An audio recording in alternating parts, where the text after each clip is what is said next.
Welcome to History Explained, where we illuminate the past to better understand our present. I'm your guide to your daily journey through the past to empower the future. Today is Saturday, August 2nd, 2025.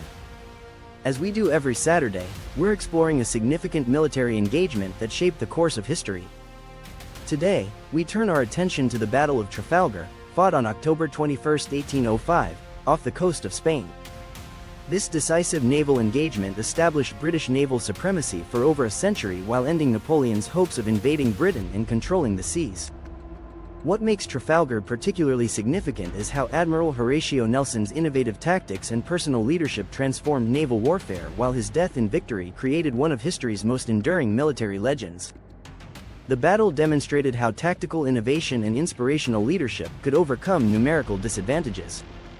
So let's explore this pivotal naval engagement, examining the strategic context, Nelson's revolutionary tactics, and the lasting impact on European politics and naval warfare.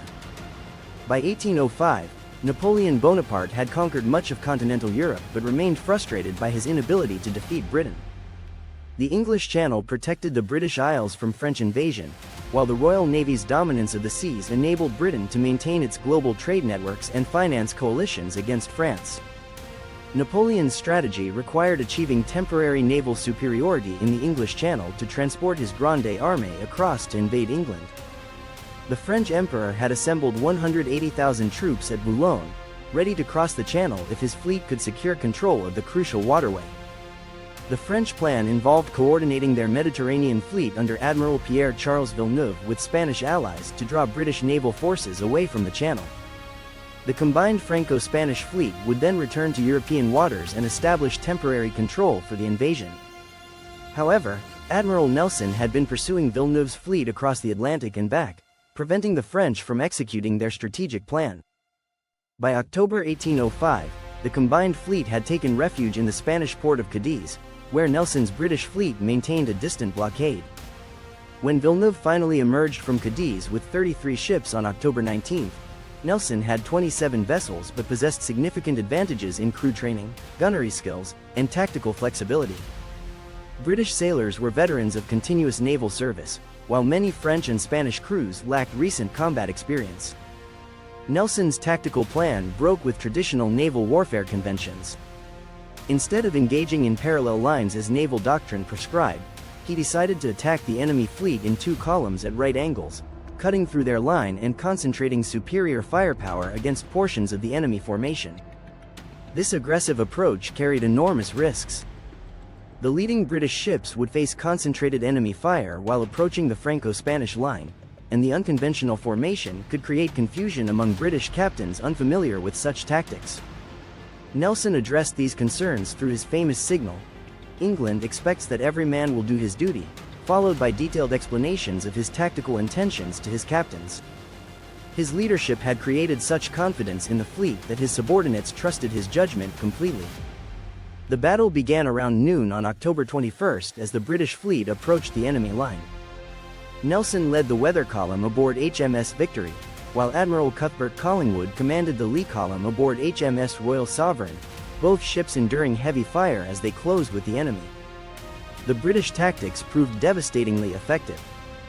By cutting through the enemy line, Nelson's ships could engage individual Franco-Spanish vessels with concentrated firepower while preventing the rest of the enemy fleet from providing effective support. British gunnery superiority became apparent as the battle developed. Royal Navy crews could fire 3 broadsides for every 2 from their opponents, while British cannon crews demonstrated superior accuracy and coordination developed through constant training and battle experience. The fighting was particularly intense around HMS Victory as Nelson's flagship engaged multiple enemy vessels simultaneously. At approximately 1:15 p.m., a French sniper aboard the Redoutable shot Nelson in the shoulder and chest, inflicting wounds that would prove fatal within hours. Despite Nelson's mortal wounding, British tactical superiority continued to dominate the battle. The Franco-Spanish fleet became fragmented and unable to coordinate effective resistance as British ships systematically captured or destroyed enemy vessels. By 4:30 p.m., the battle was effectively over. The combined fleet had lost 22 ships captured or destroyed, while the British fleet remained intact despite suffering significant casualties. Nelson died aboard Victory shortly after learning of his complete victory. The Battle of Trafalgar established British naval supremacy that would last until World War I. Napoleon abandoned his invasion plans and turned his attention to continental campaigns, while Britain's control of the seas enabled it to maintain global trade networks and support European coalitions. Nelson's death transformed him into a national hero whose memory inspired British naval tradition for generations. His tactical innovations influenced naval warfare throughout the Age of Sail, while his leadership example became a model for military commanders worldwide. The battle also marked the end of major fleet actions during the Napoleonic Wars. After Trafalgar, French naval strategy focused on commerce raiding and avoiding decisive engagements with British fleets, acknowledging Royal Navy's superiority at sea. Trafalgar's impact extended beyond immediate military consequences. British naval dominance enabled the expansion of the British Empire, facilitated the Industrial Revolution by protecting trade routes, and established the foundation for Pax Britannica that would characterize the 19th century. The battle demonstrated how tactical innovation, superior training, and inspirational leadership could overcome numerical disadvantages in military operations. These lessons influenced military thinking far beyond naval warfare and contributed to evolving concepts of professional military leadership. Thank you for joining us for this exploration of the Battle of Trafalgar. Tomorrow, we'll be back with our Innovations and Inventions episode, where we'll be examining the development of photography and its revolutionary impact on art, journalism, and human memory. If you enjoyed this journey through history, please like this video, subscribe to our channel, and hit the notification bell so you never miss an episode. We'd love to hear your thoughts on how Nelson's victory at Trafalgar shaped British naval dominance and European history.